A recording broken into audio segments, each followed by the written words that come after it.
idyllic shade hovering above the moist prison floor. Though ageless, she appears somehow different to you now. A slight stoop in her carriage, perhaps, or a trace of sunkenness in her eyes. There is a broad scar across her face, fibrous and wormy where flames once lapped, unhealed even in death. You've come back. I had thought to have set you on the right path ages ago. Or did I merely fail a second time? You are so different now from who you were then, yet much remains the same. Old troubles with a new face. What is it that has brought you here? I'm here to free you. A gallant gesture, if a bit misguided. And yet I suspect there is more to this than you have said.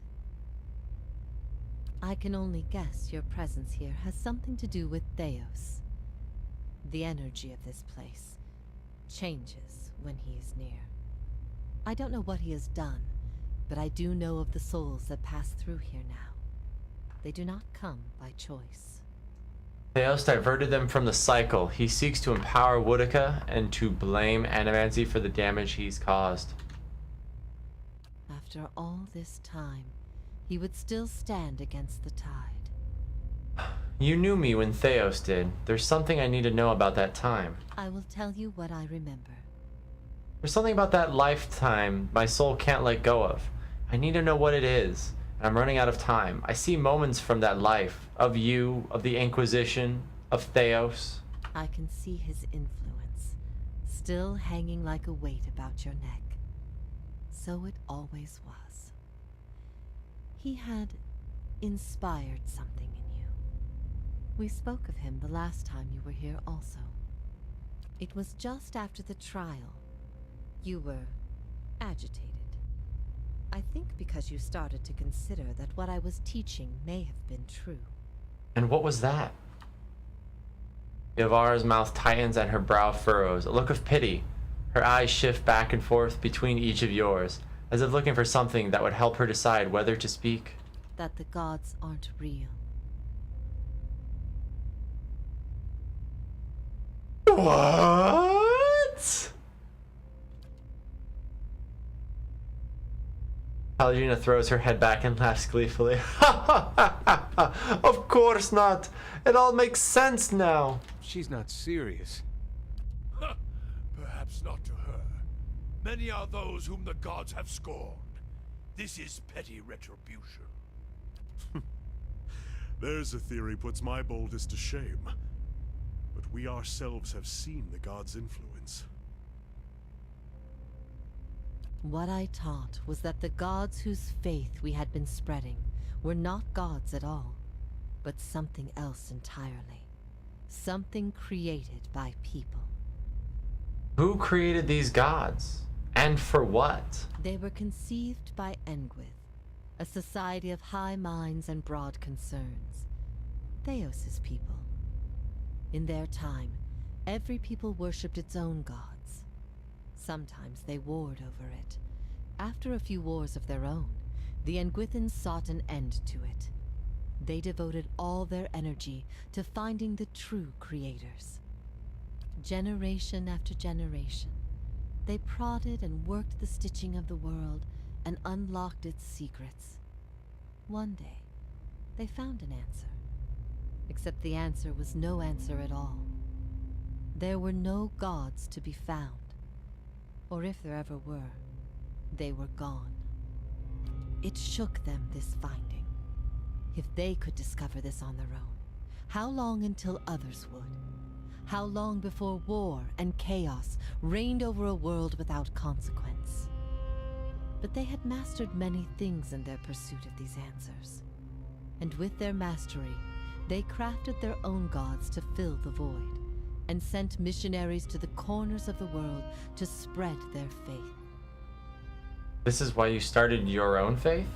I never thought of it as faith, but I think you are right to call it that. Let the world see. Let them decide what to do. That was my faith. I became a missionary because the gods brought me hope that I wanted to bring to others. For a time, the truth sent me to a dark place. Then then the day came when I realized nothing had changed, that I still had a purpose, and the purpose was the same and it was worth living for. I began questioning the other missionaries in public, exposing their parlor tricks. In time, their following became mine. How did you discover this? The Nguithan missionaries all knew it, but they never told the rest of us. They meant it to be a secret that died with them, and in the end, they allowed their bloodlines to fade from memory. I had been assigned to join a few of them at a temple. I found the door to their chambers closed, but the room was stone and the door thin. Their voices carried. I heard enough. I investigated the things they spoke of, and everything was there, just as they said it'd be.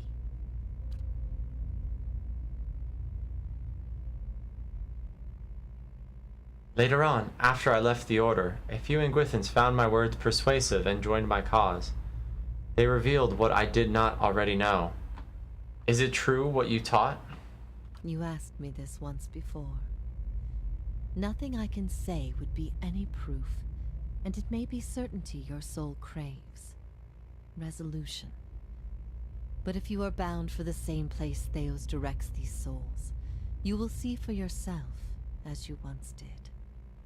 Everyone faces this truth at one time or another. Few confront it. Few have the stomach to ask what if. And in avoiding the question, they deny themselves an identity of their own. Yavara scans her audience in silence, her eyes thoughtful, lingering on each member of your company in turn, finding interest in things unseen. What if all the tragedy, all the persecution, came in defense of an imposter? She says this to Adair. That's not... That can't be right. Aethys, he's done miracles for people. The power of the gods is undeniable. The truth of the story they weave is not. What if it were forbidden knowledge rather than fault that earned your doom? What of your guilt? She says this to Durance. I have seen with my own eyes the deceptions of my goddess. The Watcher has shown me as much. But it was not until now that I understood how truly desperate she was.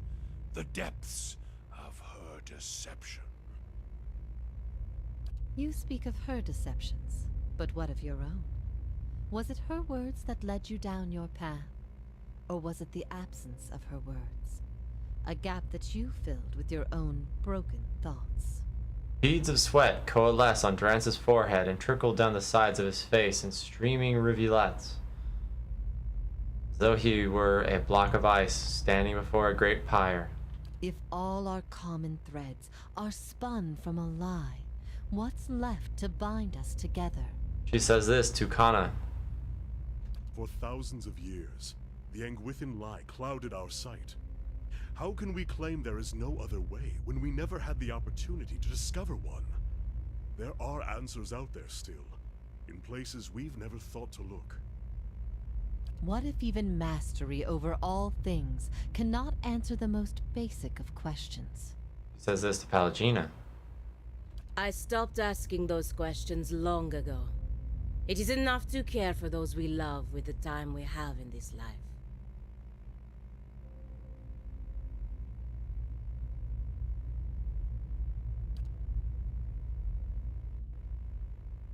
You feel the weight of Yavara's translucent eyes upon your soul. What if we can be assured of nothing? What if we can be assured of nothing?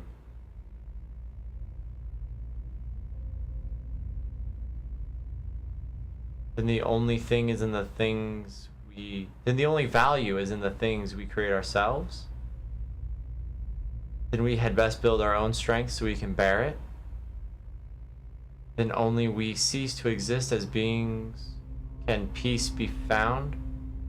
Then only when we cease to exist as beings can peace be found. There you go.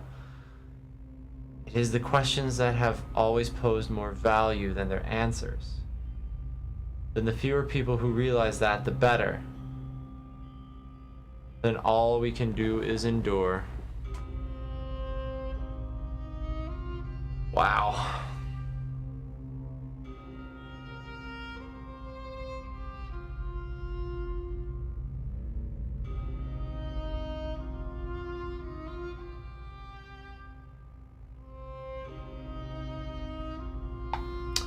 I like to build our own strength so we can bear it. It's the trials, Watcher, that make us what we are. Have I not always said so? Yet strength is not given, but earned, and always in proportion to its cost.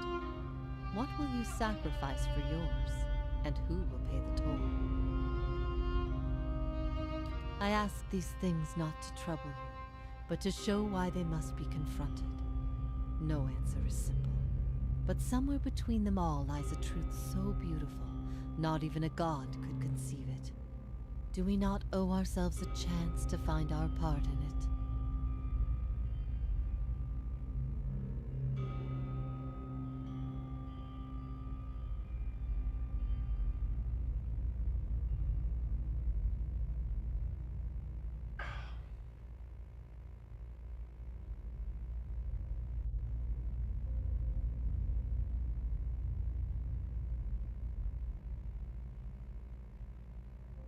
We do, even without assurances. There is still truth.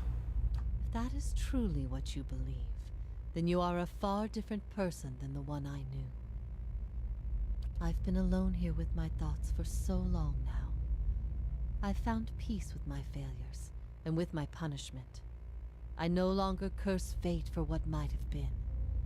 But there is one thing that has clawed and scraped at my mind all these years. One thing that will not be put to rest until I know. Until I understand. For the first time, hints of doubt trace her serene visage. I need to know why you chose to remain with the Inquisition, even after you'd learned the truth. Do you remember? As she asks, the memory springs to your mind immediately, as though it had just happened.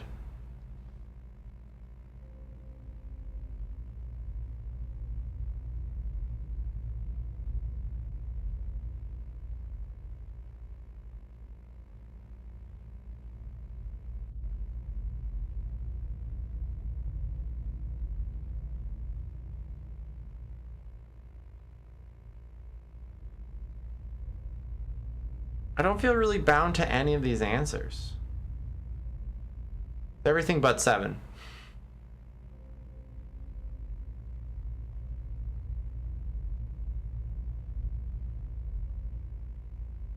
Five?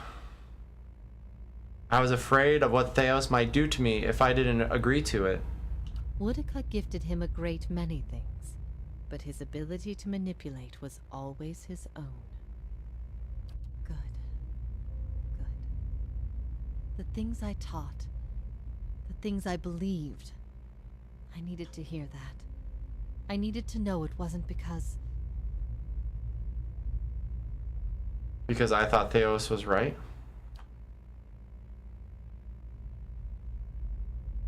I needed to know it wasn't because, after everything you'd learned, you'd still rather believe in a lie.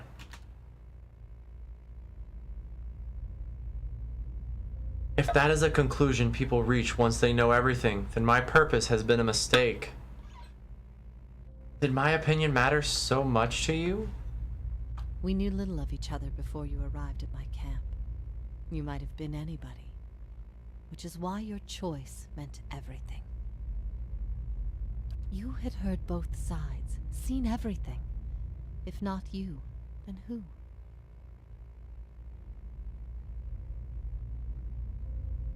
You're never going to be able to convince everyone of anything.